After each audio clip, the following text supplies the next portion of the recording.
How did Mel survive the chamber she was in? How did she figure out it's not Kino? What is this glowing thing that keeps on saving her, and how does she get it? And why does the Black Rose want Mel? Mel has been one of the most interesting characters in Arcane, from being a political character whose mother Ambessa sent her to Piltover at a young age for what we thought Ambessa was being an ass parent, but did she have a reason we weren't aware of? We know now that the Black Rose was behind Kino's death, and Mel knows that for sure, so why was Mel able to survive the chains, and why is she wanted? Well, I have a few theories. First being Mel has an artifact that keeps on protecting her. Mel used this artifact during the final scene of Arcane Season 1 where Jinx fires the rocket and we see a gold glow.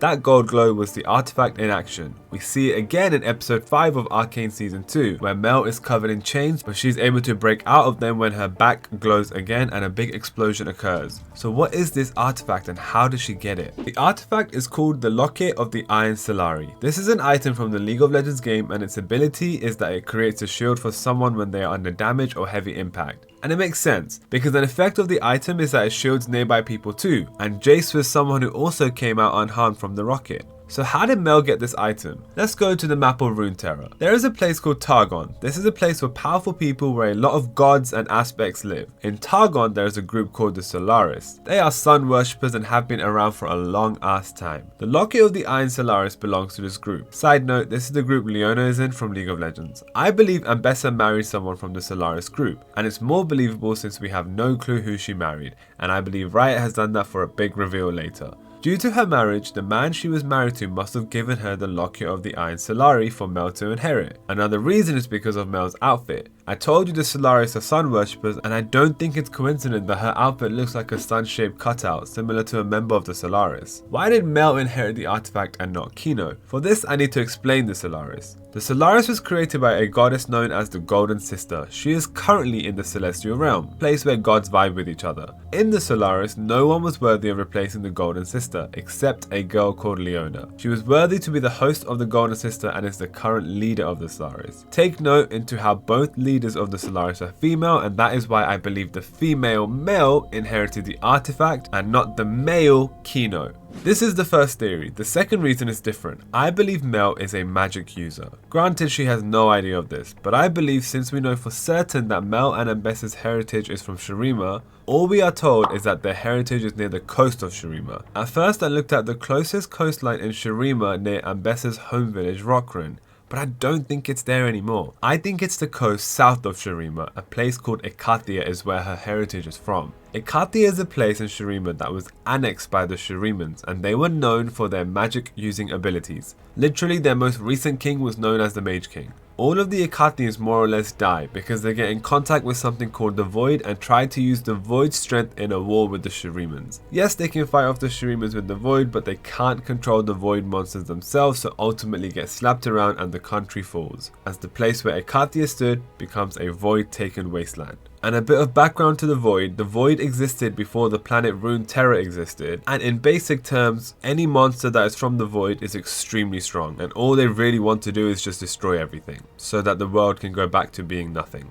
I believe Mel's Ikathian heritage eventually led her to inherit mage powers, and initially, the Black Rose thought those powers were with Kino, hence they killed him, but later realized that the mage was Mel all along. And at first they could not find Mel, but now they have. Her being a mage is why I think she was able to figure out the symbols puzzle too, as there's probably some magic symbol she is not aware of, but it's within her through instinct. Those two theories are why Mel was able to survive the chamber. Which one do you think is right? Let me know in the comments, and do like and subscribe to help the channel. Mel is super smart, as she was able to suss out that Kino was not her real brother, but a fake version of him. And she did it quite well, as what he was saying to her at times about Ambessa made Mel suspicious. I think the most interesting question here is, why does the Black Rose want Mel? What does she offer them? I think both ways. If she has the artifact, or even if she is a magic user, my theory is that the Black Rose wants to stop a man named Mordekaiser. The specific person who is after Mel is someone called Leblanc, and I'm confident it's her, because she is one of the founders of the Black Rose, and her actual ability is to make many clones of herself which can look like anyone she wants. And you see those chains she's been using quite a lot? In League of Legends, that is literally her ability ability in the game. Leblanc was once actually in Mordekaiser's team, so why is she so afraid of him? More than 1,000 years ago,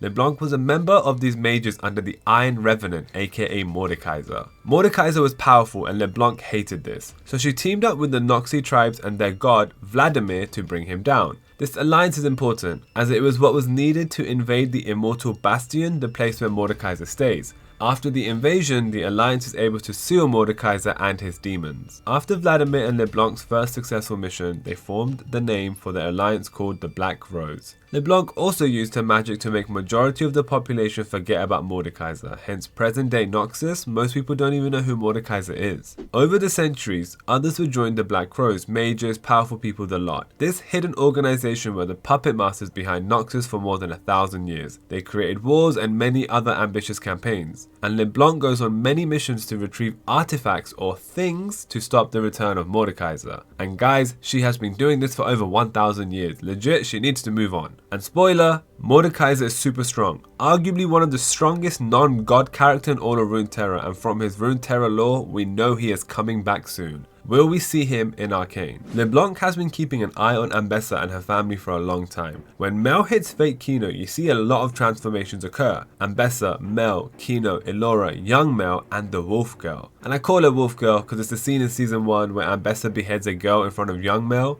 whilst telling her the Wolf and Lamb story. It is also to show Mel that she is not a supporter of the old regime. What is this old regime? Let's dive into Noxian politics. From the beginning of time, the Black Rose has been influential in Noxian politics, but they have done this behind the shadows. Their most current emperor who they could control was a man named Borum Darkquill. He was a half puppet for the Black Rose, but was very greedy and did things not in the interest of the nation. For example, when he is old, he becomes obsessed with living forever. So he sends Noxus to invade a whole nation called Ionia to expand their empire, but the real reason was he heard a rumor that an artifact was in Ionia which can let him live forever. And a fun fact, the person who convinces him about this artifact is Leblanc. Yes, she is twisted and has many agendas, and scared of Mordekaiser is just one of many. After Darkquill's corrupt ways, a man named Swell is eventually able to overthrow Darkquill. Swain is able to obtain the powers of a demon called Reem. In Runeterra, demons are super overpowered. With the help of his demon, he was able to overthrow Darkquill and begin a new system, aka remove the old regime. Leblanc is not in favor of this, as Swain knows of her existence and he does not like the Black Rose. And he literally wants to get rid of all of them. So when Ambessa supports the removal of the old regime, it is partially challenging the control or influence of the Black Rose. That could be why Leblanc has had an eye on Ambessa for a long time. Or maybe that scene was a test which Ambessa failed. So Ambessa did not actually kill the girl but killed a clone of Leblanc. Therefore, yes, Leblanc wants Mel for the artifact or her magic, but she also wants to punish Ambessa. This is my fourth theory on Arcane. I am really enjoying making these. Tell me in the comments who you want me to make a theory on next. I think a lot of people are interested in what Echo and Heimerdinger are doing. So I'll do a short outro. Thank you for watching. Please like and subscribe. It really helps the channel. Love you. Thank you. Bye.